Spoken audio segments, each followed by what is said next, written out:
ketika menggunakan Indonesia ada yang bermanfaat, tapi ada juga yang merugikan. Ketika berjalan, ada gaya gesek antara kaki dan lantai. Gaya gesek ini bermanfaat karena tubuh kita tidak mudah terpleset. Gaya gesek yang kedua. Tadi yang pertama gaya apa? Gaya apa? Gaya otot. Gaya otot biasanya dihasilkan dari yang siapa? Manusia. Kemudian apa lagi? Hewan. Kemudian yang kedua tadi gaya apa? Gaya gesek. Contohnya seperti apa, Jaskia? Seperti berlari atau berjalan. Kalau kita berjalan, otomatis kakinya itu bergesekan dengan tangan. Coba kalian berjalan. Kamu rasakan ada nggak gaya gesek di kaki kamu sama lantai? Ada. Kamu rasakan gesekan antara kaki kamu dengan lantai? Berarti benar. Kalau misalnya kamu berjalan itu ada gaya gesek. Dan misalnya ketika kalian mendorong meja, gesekan antara alas kaki meja dan lantai bikin meja jadi susah berdorong. Coba kalian bandingkan. Ayo, kemudian contoh yang lain ketika kalian mendorong meja, kalian kalau misalnya pikir, biasanya menyapu itu kan kalian dorong mejanya biar bawah mejanya bersih kan?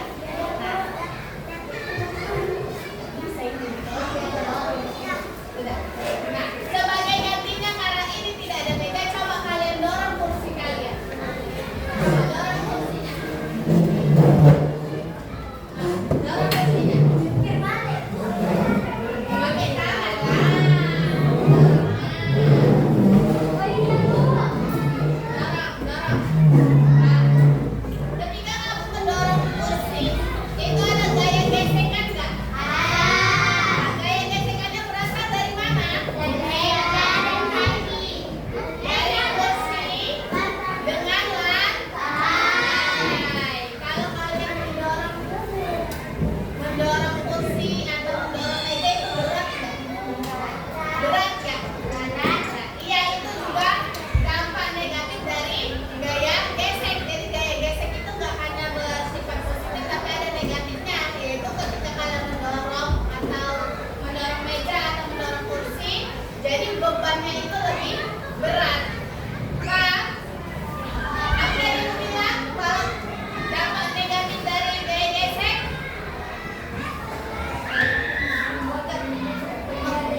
Iya, membuat benda itu bebannya jadi lebih berat. Misalnya ketika kalian mendorong meja, gesekan antara alas kaki meja dan lantai bikin meja jadi susah berdorong. Coba kalian bandingkan jika kaki meja tersebut dilengkapi dengan roda, pasti jadi lebih mudah kan untuk didorong. Ya, adanya roda pada kaki meja akan mengurangi gaya gesek dengan lantai. Yang jelas menggunakan paling benda elastis seperti karet, tetapi memanfaatkan gaya membangun dari karet untuk melempar benda. Saat karet ditarik menjadi lebih panjang dan kemudian besar, karet akan kembali ke ujung benda dan menghasilkan gaya tegas. Gaya tegas inilah yang akan mendorong benda. Gaya magnet adalah gaya yang dimiliki oleh magnet. Magnet dapat Kemudian selanjutnya tadi gaya apa? Magnet. Gaya apa? Magnet. Gaya pegang. Contohnya seperti apa tadi yang disebut?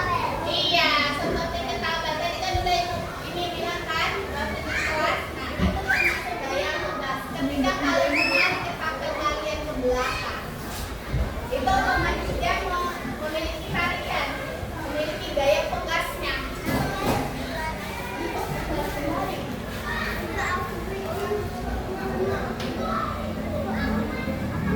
gaya inilah yang terkandung dalam benda. Gaya magnet adalah gaya yang dimiliki oleh Kemudian magnet. yang Magnet dapat selanjutnya menarik itu ada gaya magnet. Kalian pernah nggak main magnet? Pernah nggak punya magnet? Yang kecil-kecil itu tahu? Udah? Nah, kalian pasti pernah punya magnet yang kecil-kecil itu kan? kuat menjadi gaya yang lebih atau beda. Gaya magnet dimanfaatkan dalam aktivitas supaya dapat terdapat atau pada kompas sebagai penyedia.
itu karena adanya gravitasi. Kalau kalian nggak ada di gravitasi, dari gravitasi kalian juga mayat. Contohnya kayak astronot itu yang keluar angkasa.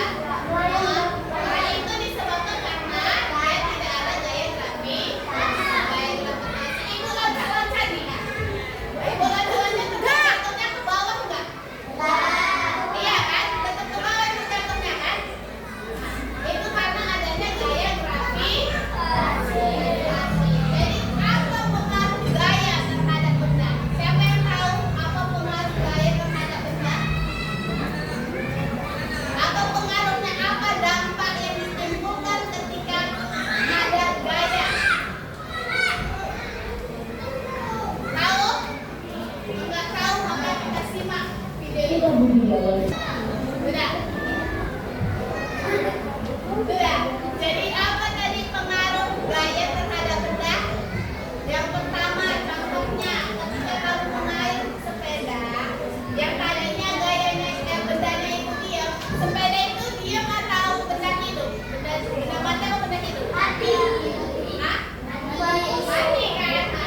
Jadi kalau dia benda mati, cara dia bergerak, berjalan itu dibutuhkan gaya, dibutuhkan gaya. Makanya pengaruh gaya terhadap benda itu dia bisa membuat benda mati itu menjadi bendanya yang dia tadi menjadi bergerak. Contohnya seperti tadi kursi yang tadinya dia diam, ketika kamu dorong dia menjadi bergerak. Dia kan nggak mungkin bergerak sendiri kan? Coba kamu lihat, pernah nggak kamu lihat kursi bergerak? Oke, karena anu. Iya, itu kan didorong, itu berarti membutuhkan gaya. Jadi itulah pengaruh dari gaya, benda yang dia menjadi bergerak. Kemudian yang kedua, Ya, sepeda besi juga akan mendorong lebih cepat. Artinya, sepeda dapat mempengaruhi kecepatan gerak juga. Nah, berbeda gaya yang bergerak. kemudian si Budi yang tadinya dia menggoes pelan-pelan santai, kemudian ketika dia menambah kecepatannya, menambah gaya ototnya, dia yang kecepatannya tadi masih minimum, dia menjadi maksimal, menjadi lebih cepat karena ditambahnya gaya.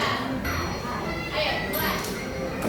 Kamu akan diberi 20 pertanyaan. Tiap pertanyaan, kamu akan diberi waktu 10 detik untuk menjawab. Mari kita mulai. Oke, 10 detik. Jadi berpikirnya tidak boleh lama. Oke, siap? Siap? Sebelum mulai, jangan lupa di like dan subscribe.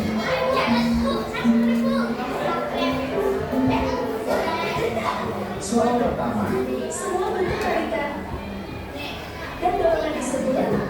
Daya, B. Gaya, C.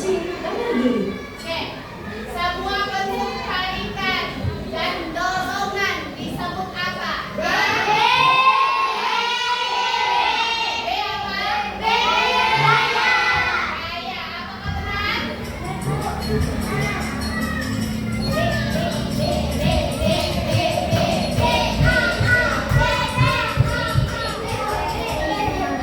Jawabannya adalah B. Pertanyaan kedua. Gaya yang ditimbulkan oleh gaya tarik magnet bumi adalah A. Gaya magnet, B. Gaya geser, C. Gaya gravitasi.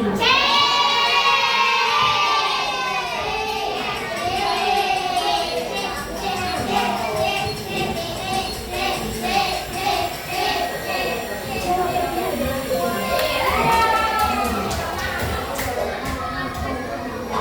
soal ketiga, Contoh gaya geser adalah antara arah mobil dan jalan raya, B. Kipas angin dan tanda, C. Burung dapat jatuh dan tanah.